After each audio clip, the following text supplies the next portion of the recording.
Au musée du Hunan à Changsha, la capitale de la province méridionale du Hunan, les visiteurs attendent dans l'air hivernal glaçant de pouvoir entrer dans le bâtiment.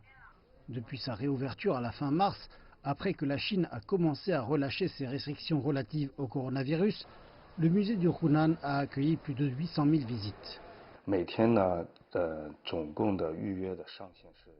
À présent, nous maintenons le maximum de réservations à 9 000 visiteurs par jour. Mais avec l'amélioration progressive de la pandémie, nous serons totalement ouverts. La majorité des visiteurs est âgée entre 18 et 35 ans.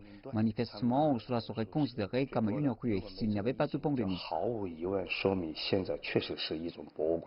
Plus au sud, à Shenzhen, Lei Lei, une guide bénévole qui travaille au musée de Shenzhen depuis 8 ans, ne saurait être plus d'accord. Le musée recevait auparavant de 2 à 3 000 visiteurs les week-ends, mais à présent, il en accueille plus de 10 000 chaque jour.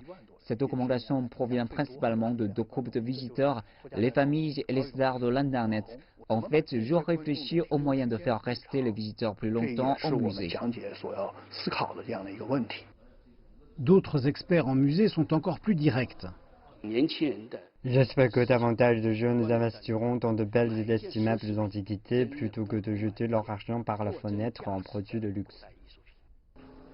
Des statistiques de l'administration d'État du patrimoine culturel rapportent qu'en moyenne, un nouveau musée ouvre au public tous les 2 jours en Chine.